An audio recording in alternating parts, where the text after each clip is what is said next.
It is a motherlode of material, says David Reich, an expert in ancient human DNA and human migration at Harvard University, who has drawn DNA from bones found at Lepenski Vir. Hi everyone, welcome back to Take Off Together. My name's Hannah. If you're new to my channel, welcome. I've been exploring East Serbia on a cross-country road trip from Belgrade. Today I will be talking about Lepenski Vir Museum and the Neolithic people whose remains were discovered at a nearby archaeological site, which, if you saw, we arrived at in my last vlog. Make sure you check that video out and subscribe to see more historical, cultural, and travel content. When you first arrive at the museum, you will notice it is one of the largest and nicely designed buildings in the area. Straight across from it, you will see Treskovac Cliff. Nalazimo se u blizini nalazišta Lepenski Vir, koji je jedna od najstarijih civilizacija u Evropi i definitivno najstarija monumentalna skulptura ikada pronađena u Evropi, odnosno skulpture koje su pronađene ovdje u blizini. I iza mene vidite Dunav, reku na kojoj su Lepenci živeli i gradili svoje skulpture i gradove. Iznad reke možete vidjeti stenu koja je trapezoidnog oblika i koja je moguće inspirisala oblik njihovih kuća koje su, to jest temelja kuća kojima su podizali svoje ognjišta i postavljali svoje ribolike i skulpture. Dakle, to je ta stena koja je bila moguća inspiracija za njihove kuće. When you walk into the museum, you can watch an informational video about the findings and excavation of the archaeological site. Warning, it's a very old and cheesy video.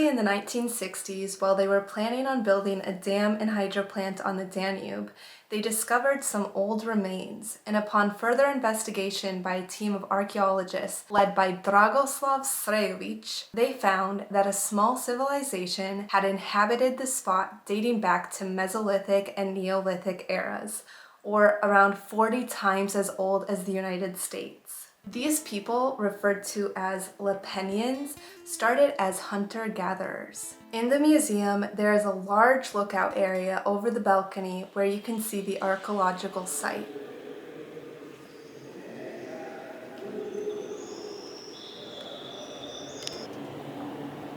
So these are the plots that those dwellings would sit on. The name Lepenski comes from a reddish, muddy clay called lep, which the Lepenians used to make their homes. The material is still abundant in the region, and in the village of Boljatin, there are still several houses plastered with it. Local swallows also use it to harden their nests.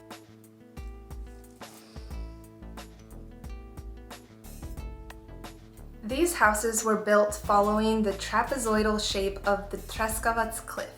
I'm just noticing this now, but the whole building is also shaped like the trapezoidal, like this guy. But they made the museum shaped like that too. Clever.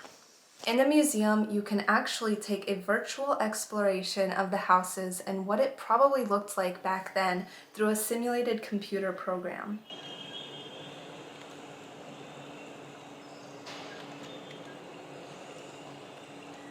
Because of the signs engraved on the remains of the sculptures, Some researchers claim Treskovac Cliff was important because it helped the Lepenians tell time, and they are also led to believe that perhaps the first instrument used to measure time was created right here at Lepenski Vir in 6300 BCE.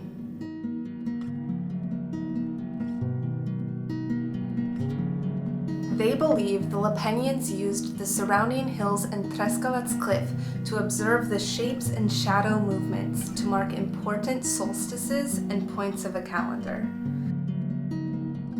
Vir in Lepenski Vir can be translated to whirlpool. Due to the protruding rocks that rapidly rotate the river's water, a whirlpool was created by the Lepenski Vir site, which made it a suitable habitat for fish. The Lepenians survived by catching huge sturgeon, catfish, carp, and other fish species, which explains why the archaeologists kept finding fish-like sculptures at this site. Because of the bones, pottery, and burial practices, we know that the Lepenski Vir prospered at the very moment when farmers from the Near East began to migrate into southeastern Europe. Once people started to migrate from Western Asia, they met and mingled with the Mesolithic Lepenians, and brought with them Neolithic settlement practices which shared the broad Starchevo culture of the region. This is the beginning of the great switch between hunter-gatherer lifestyle into farming and raising cattle, pigs, sheep, and goats. They also made remarkable artifacts such as pottery, jewelry, hairpins, needles, and spatulas, which were made of bones, shells, and stone. If you would like to learn more about Lepenski Vir, take a visit to East Serbia and the Lepenski Vir Museum. Thank you so much for watching. Let's take off together by taking care of ourselves, others, and the earth. Peace, love, and happiness. Subscribe and never stop exploring. Bye!